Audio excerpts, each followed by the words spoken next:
Salut les amis, aujourd'hui je vous parle de la fête des sorcières et de l'équinoxe d'automne, la fête de Mabon.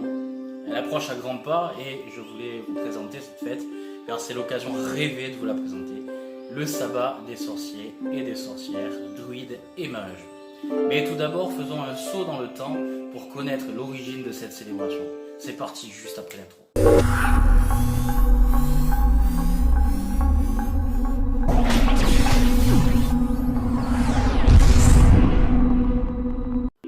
Le sabbat, c'est un événement important pour les sorciers, sorcières, mages et druides, car il est le moment de se rassembler pour mener des cérémonies païennes, des banquets, voire des orgies de toutes sortes.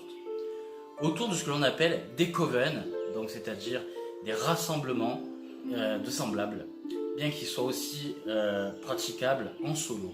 Il faut bien sûr pas confondre avec le sabbat de la tradition hébraïque et dans d'autres religions ou courants, qui est le jour de repos hebdomadaire.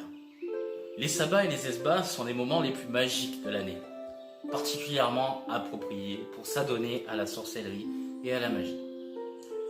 Les esbats sont des nuits des pleines lunes, il y en a 13 par an. Ce sont des moments dédiés spécifiquement au culte de la déesse. Traditionnellement, c'était ces nuits-là où les sorcières d'antan se réunissaient informellement dans la demeure de l'une d'entre elles, ou dehors dans le bois, chacune emportant quelques ingrédients ou accessoires selon ses besoins du moment. On profitait alors de l'influence positive de la pleine lune pour jeter des sorts afin de régler divers problèmes rencontrés durant les derniers mois lunaires. Lorsqu'aucun rituel n'était obligatoire, donc aucun rituel ou sortilège ne semblait nécessaire, on se contentait simplement de bavarder au clair de lune. On peut profiter de l'appui d'un esbat, la nuit exacte de la pleine lune évidemment, mais aussi la nuit précédente et la nuit suivante. Il y a 3 jours, 3 nuits plutôt, et c'est des nuits qui sont totalement magiques. Les sabbats, quant à eux, sont des fêtes solaires suivant le rythme des saisons et célébrant les étapes symboliques de la vie du dieu. Il y a 8 sabbats chaque année. Un sabbat mineur à chaque début de saison, été, printemps, automne et hiver, et un sabbat majeur à chaque milieu de saison.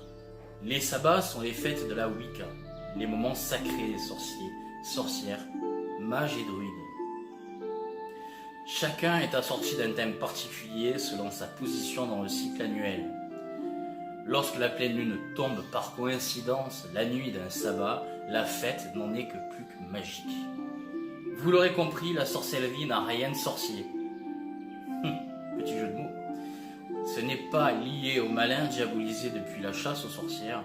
Alors parlons aujourd'hui de la fête de Mabon. Mabon, c'est le nom celtique donné à l'équinoxe d'automne. La célébration qui l'accompagne porte également le nom druidique de Alban Elfred, qui signifie lumière de l'eau ou lumière du rivage. On la nomme parfois aussi festin d'Avalon. Aval qui signifie pomme et Avalon, terre des pommiers. Le sabbat de Mabon marque le début de la deuxième récolte et les mots qui résonnent lors de ces festivités, c'est la gratitude. Nous allons remercier la terre-mère pour la nourriture et l'abondance des récoltes, mais également tous les sacrifices qui y sont liés. Alors, je parle de sacrifices, mais attention, ce n'est pas des sacrifices humains. Les célébrations ont généralement lieu entre le 20 et le 23 septembre. Une fois que l'on a intégré l'idée principale de gratitude, de nombreuses façons de célébrer Mabon existent. Nous suivons nos intuitions et nos envies. Pour une célébration animée, on peut partager un repas avec notre famille et nos amis. On leur offre du vin, de la bière ou du cidre. Ces boissons sacrées sont à l'honneur pour Mabon. Elles sont issues des aliments récoltés puis transformés. On peut remercier la terre-mère par une bénédiction des aliments, comme par exemple savourons ces délicieux aliments, merci terre-mère pour l'abondance que tu nous offres, etc. On peut préférer le calme. Dans ce cas-là, nous pouvons choisir d'honorer tout simplement le changement des saisons, par une promenade dans la nature par exemple. La végétation se pare en ce moment de couleurs chatoyantes. Donc, admirons les arbres que l'on croise et on les remercie pour leur sagesse. L'automne, c'est aussi l'occasion de trouver de belles décorations en se promenant Il y a des cosses de graines, des plantes séchées, des glands, des feuilles. Autant de végétaux qui pourront servir à confectionner des guirlandes et d'autres décorations. De blé ou de foin, ou encore même fabriquer des poupées de maïs. Vous en avez sûrement vu chez vos grands-mères, ces petites poupées qui sont croisées avec une tête, des bras et des jambes, avec un petit corps un petit peu assez archaïque. Et bien c'est ça. Alors on n'oublie jamais de remercier la nature pour ces cadeaux que l'on ramène chez nous. Donc c'est-à-dire le blé, les feuilles, les glands, etc. Tout ce que je viens de vous citer. On remercie la nature de nous l'avoir offert. Si nous ne sommes pas bricoleurs, alors on contemple le lever ou le coucher du soleil sur plusieurs jours et dédie à la nature un chant ou un poème.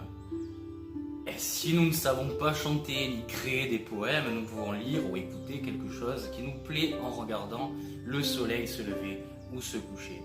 Chacun peut créer le moment selon ses aptitudes et ses envies. Que diriez-vous aussi de préparer votre maison pour l'hiver? Un peu de rangement et de désencombrement peuvent être nécessaires, ainsi qu'une purification, avec des encens par exemple, ou un feu de cheminée si vous en avez une, puisque vous allez passer de plus en plus de temps à l'intérieur dans les mois à venir. Mabon est un temps de réflexion, une pause marquant l'équilibre entre l'effervescence de l'été et le calme de l'hiver. La terre-mère se prépare à son sommeil et le dieu soleil continue à perdre de son ardeur. Sur un plan psychique, c'est le bon moment pour remercier pour le chemin parcouru, les obstacles franchis, les réussites, qui peuvent être consignés dans un carnet par exemple. Alors n'oublions pas de noter nos prochains objectifs et en attendant, je vous souhaite une très belle célébration de cette fête week-end.